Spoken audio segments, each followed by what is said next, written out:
Yes, ma'am. Okay. All right. I should take this off though, right? All right, everyone. Welcome, welcome. How's everybody doing? Good. Now, after we ate that good, I know that's not how we're going to say good. How are we doing? Awesome. Awesome. All right. Now, I know this is a fun topic. This is about data, and we all love data. Right? We stay up all night. We tweet about data. That's all we talk about, right? All right, now I am not small enough to get through there, so I'm going to try to find another spot to go through.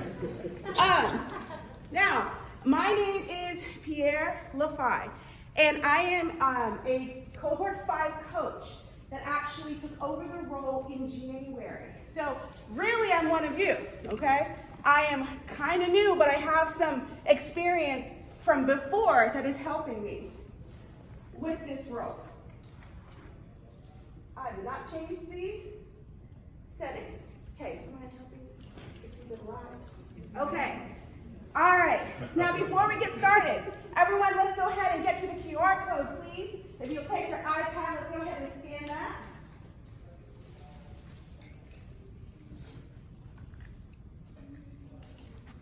You know, it's too fuzzy if you're back here.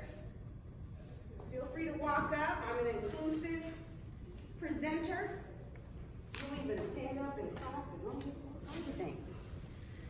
All right, if you cannot see it from back there, you can type in bit.ly/humandata1. That should take you to this presentation. All right. Anyone need help with that? Okay, fantastic. You didn't see it. Oops. Maybe I'm going the wrong way. There we go. Okay. Now, our agenda for today. You don't know what you don't know. That's actually what we talk to our teachers about. Okay, we'll talk about that in a minute.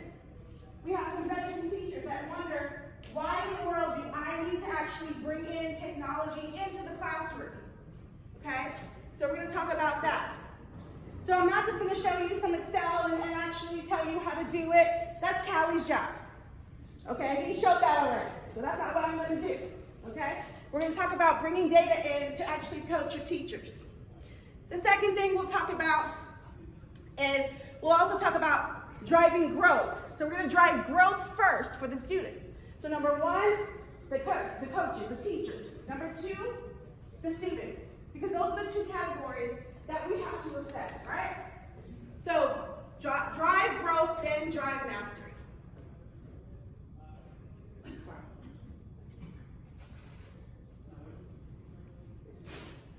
think it's too far. I'm a room walker, but this is a little bit too far, so I'm going to try to do both. All right, now the learning experience outcomes. Learners will be able to analyze data to drive professional development for their staff.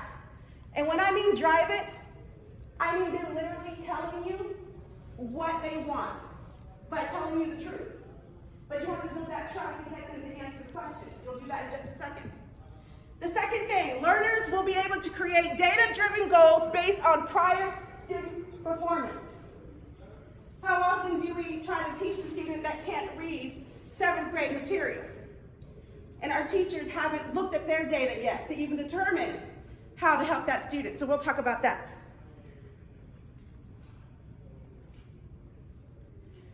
Now we know the professional learning supports the VILS outcomes. And I know we've seen this all day. However, and all week.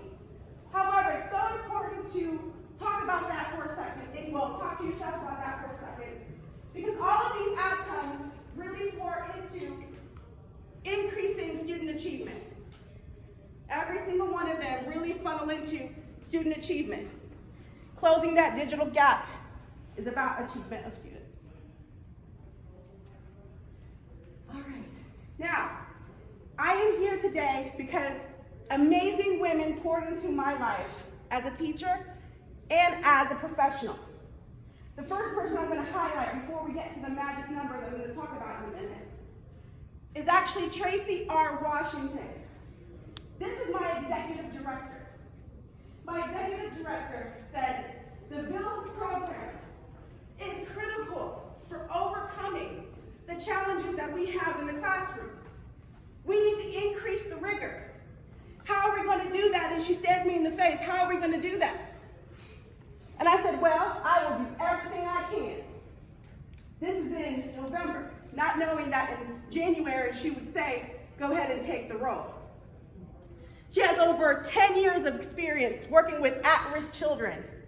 And what she says impacts them the most is a passionate individual that sees them beyond their personal experiences and what they bring to the table today. It's about who they will be later on in life and what impact you can make on that child. Not just technology. Notice I didn't say technology. This is really about impacting the child and giving them access to things they wouldn't normally have access to. And believe it or not, technology actually increases the self-esteem of students. The second person I'm going to highlight is Shondala Whitfield. This is my principal. She cleared every single runway. Small, big, large. She talked to every executive director and said, here's what we need. And from that, we were able to create systems that would allow our students not only to obtain those iPads, but to also prepare for the data conversations that we're going to have today. So let's start with the relationship with data. Show of hands. How many people love data? Just love it.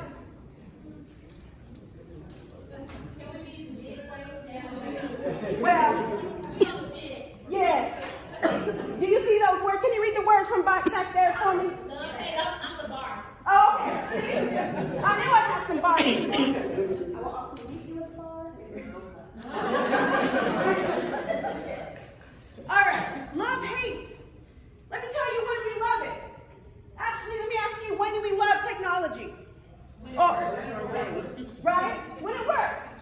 Now, when do we care about calculations? When is the one time that you sit there and you're like, calculate this right? When is your paycheck? Paycheck. I didn't hear you, what?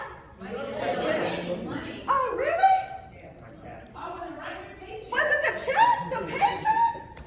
You read my mind, or I read yours, or are we all human beings? Right? This is the human conversation about data. That's when we care about it, okay? I love your smile, thank you. It's very encouraging. All right. Now, when do we hate data? When it's students, test scores, Right? report card. Anytime. We've got all types of things. We've got some student data here. We've got some tax incentive information here. We've got technology. This is when we hate it the most, which is 99% of the time. Right?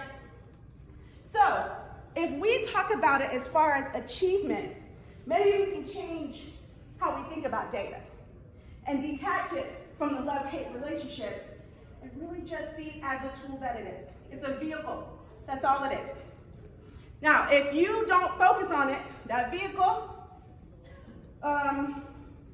is going to be a bicycle that's been handed me down 10 times. Okay? All right, let's move on. Now, this activity, just take a moment. Okay, we're going to start off with you don't know what you don't know. I want everyone to take a moment and go ahead and put that Bitly in. I want you to take this survey. Let me explain to you where the inspiration actually came from. Sarah, can you stand up for a second for me, please? Sarah, can you introduce yourself? I'm Sarah House. I'm a coach in Arizona. Yes, and what cohort are you? I'm cohort 6. 6. I have 2 master's degrees. I have all this time in the classroom. But didn't I learn, let me tell you, didn't I learn from someone who's brand new to the coaching role, hasn't even rolled out yet? Let me tell you a conversation. Thank you, Sarah. Can we give her a round of applause, please? Now, I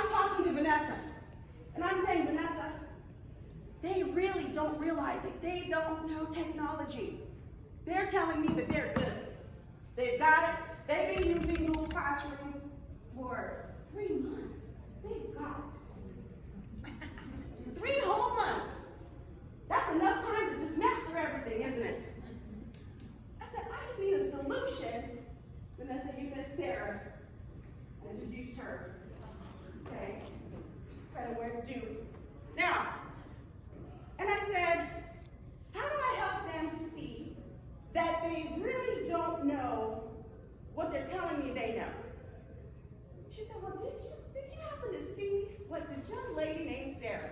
She didn't say young lady, I like saying things like that.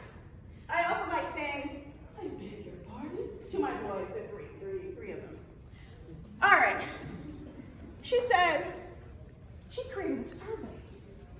And you know what? I work for market opinion research. Okay? I was a surveyist. I created the surveys. I also wrote the code for surveys. And do you know I forgot about surveys? Because everyone was frustrated with surveys. So guess what we did? Is everybody in there? Take a moment and take that survey. It says 6 pages, but that's only sections. It's not really that long. That was the first thing that made everyone scared. 6 pages? Why would you do that to us? Take it really fast. No, don't join the Google Classroom. That's just what I have my teachers in. They won't let you anyway. That was also a plug for, getting them in my class. I went back up and read the directions that he told me to. Did it let you in? No, I was just checking. But do you see? Okay, say that again. I read the directions, went back up. I was going to double check that because I wanted to make sure that I wasn't. So what did he just say? He double checked because of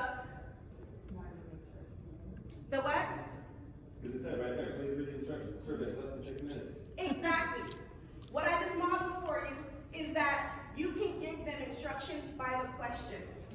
Yes, themselves. Read the instructions. You can teach by them doing. So he rolled up, and you know what they did? The few that didn't join my Google Classroom, Vanessa, didn't they join the Google Classroom that day? The few of them that didn't do it? Okay. Shouldn't take that long to take it. And you can just, answer yes and no's once you get to a certain point.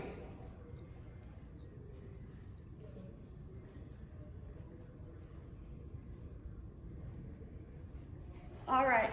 Now, I realize now that 25 minutes is a very short time.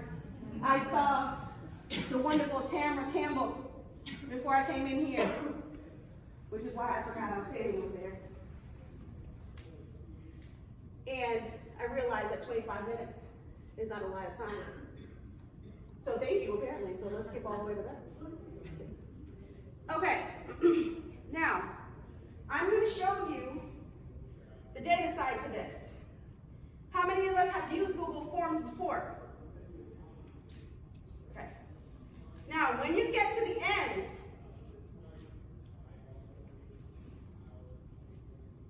I already have this up.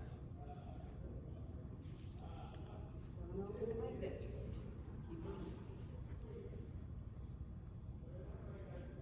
Now, when we get to this part, and you get to the responses,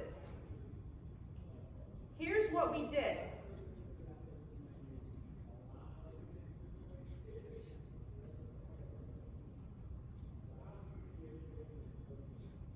We were able to capture a bit of information, okay, from their responses. And this information allowed us to create a PD surrounding what they knew and what they didn't know. From here, we actually differentiated their PD. We had one in the other room, one in the far right room, and the majority of these kiddos, teachers, wonderful beings, they have a joke. They say that I'm the youngest, so they call me a kid. I call them a kid. And then they call me a girl. Funny. She has 28 goats, by the way. Okay. She does, like really. All right. Now, let me tell you why this is important. The reason why teachers don't want to come to PDs or they're not engaged in the PD is because they don't know what they don't know. After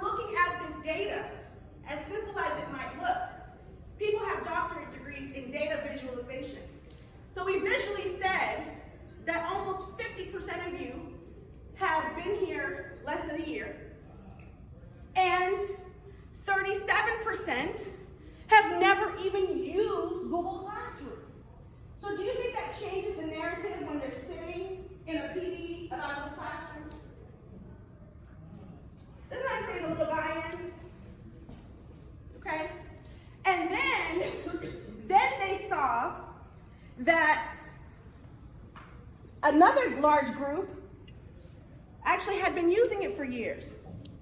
And then I had those people, I had them before the meeting, I had them, hey, nudge your neighbors and let them know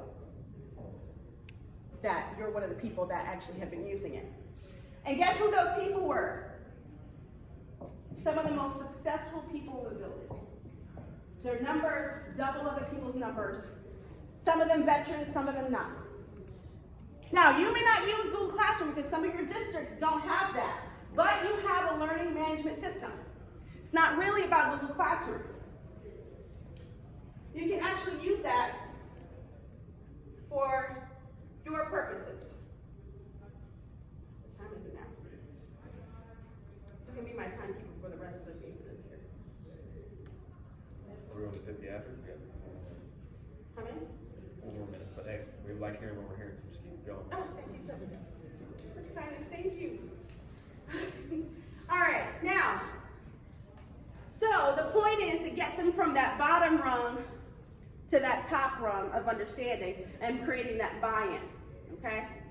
And again, the same way that this was inspired by someone who was in cohort 6, imagine that now drilling down to the children, okay? Being able to say, you can learn from your own kids.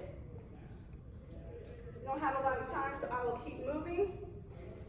Now, from that conversation, they asked, so what are we going to do with it? The standard things? Said no. We're actually going to create a magic number. The magic number is based on student outcomes. Go ahead and put that in, please. bit.ly/sample magic 1.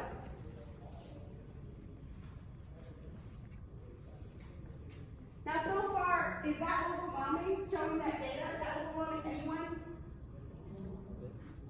Is the bar graph overwhelming anyone? No. Would your teacher see that and run? That's the purpose. We're taking data that's visually pleasing or visually understandable, and then we're saying, here it is. But out of that, we had 11 people commit to becoming Google certified. Out of a third of them, actually 40% of them, never even using Google certification. Is everybody in there yet? Okay.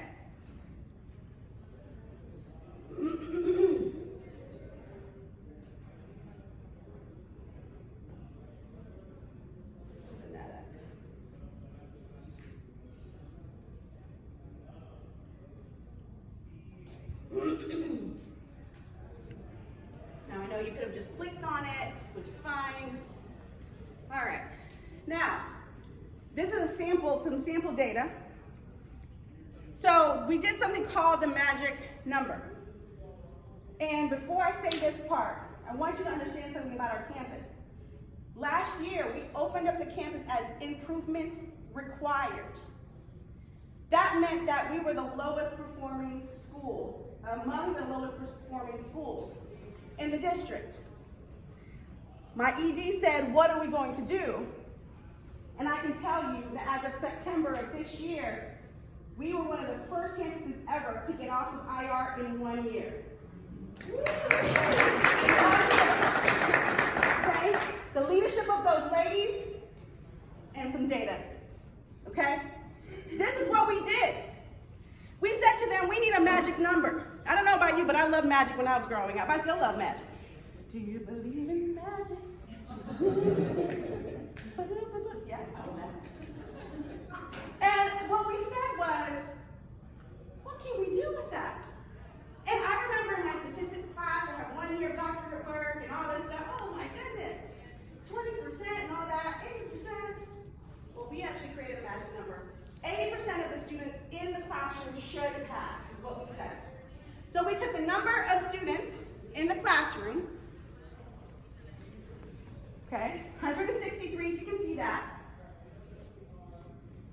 And we said, this is by state, Texas state measurements. And we said, okay, how many of them did not meet the standard last year? Okay, the previous year. This is how we got off of IR. Improvement required, one of the lowest. And we said, out of 160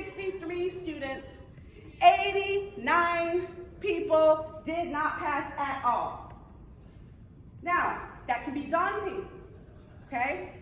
57 of them are approaching their grade level, 12 of them are meeting grade level, and there are 5 GT kids that are at masters. Okay? 3 of them not even labeled as GT, by the way. They were mislabeled. Should have been in GT classes based on all of their scores. Okay? So what we said was this. Not just the 80%, but how do we drill into that? Okay? Able to see my formula? If you click on the 12 on your screen, maybe I didn't open it in Google Sheets. Okay? But if you open it on your screen, you're going to see the formula. And you may not care about the formula, but let me tell you why you have this. I am offering everyone in here 30-minute session to manipulate this using your state's information. I will adjust this for your state. I'll do 3 teachers, and after that, after I train you, you can do it yourself. I'm telling you it's simple. But we have the formula that says how many of those kids that were do not meet were within a certain percentage to actually hit the meets. So how many of us have heard about bubble kids? We've all heard about bubble kids. But who are they? We can pass out pieces of bubble gum all day with the jokes in it. But we're talking about people. And we call them the bubble kids and we can't identify them. So we have 12 of those kids. 20 of them are approaches to meets within a percentage. And the percentage was by score, not just percentage. Made it very clear to make it a score. 3 of them were close to be masters. Okay, have some blurbs there, some information there. We'll do that together. I don't mind helping you. But let me tell you the power of this. Again, 1 year, no longer IR. One of the few campuses in the district to ever do that. Executive directors coming in from other locations saying, how did you do it? This is how we do it. Instead of saying, I have 20 bubble kids, we said, these were real names. I changed the names for privacy's sake. We know how that works. Okay? We said, Jane Doe was at approaches, but could have been at meet. And we started with the arrows so that we made it clear for people. Not only are those 20 kids, but now you know who they are. Now you can take whatever learning management system and you can pair those children in an intentional way. And let's say that you haven't done that yet, teacher, right? You can say, wow, this child always gets a 67. I just can't get over the hump. You know what, I'm gonna lump him over here. Well, before you do that, is that one of your magic? One of your bubble kids? One of your magic numbers? It also helps them to not give up on that kid that's not necessarily performing the way that they want to. So not only did we do that for approaching, and that was also a formula, we went all the way down and we did that for the do not meets. Okay? Now, as you keep scrolling, these kids may not be close, but they're part of your magic number, so they're still important. Now, it gave teachers another perspective. There was one student at the very bottom that was in ISS all the time. But I had one teacher literally shed tears when she realized he couldn't read. This is why he was acting out. But until you get the data down and you make the data a human being, they will not care about the data. They won't care. So what changed for him is that we actually got him tested for SPED.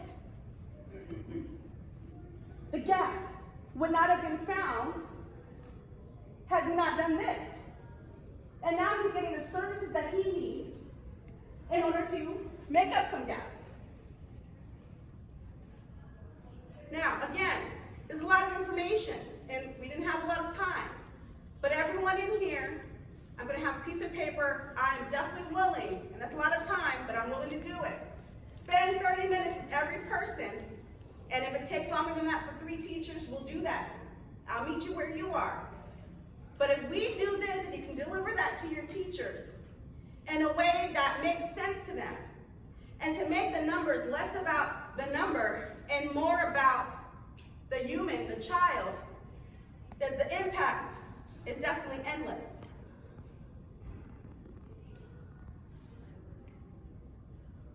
A lot of things, don't I?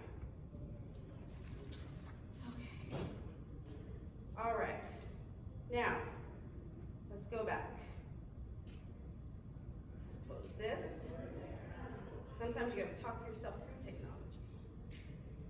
So, instead of trying to get the kid with a 12-15 to mastery, instead what we said was drive the growth first. Give them some wins first.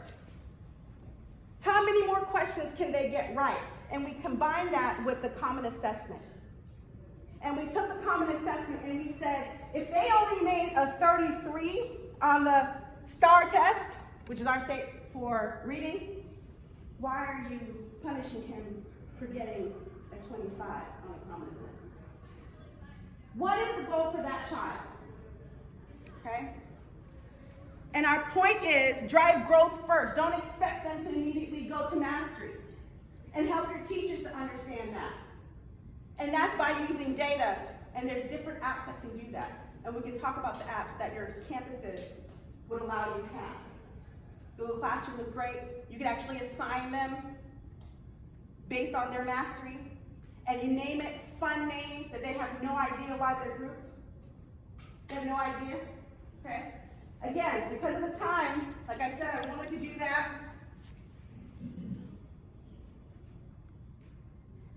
All right. So, as a recap, number 1, it's really us. This is the purpose. It's not the iPad that actually facilitates the end of the digital divide. It's actually the people right in here.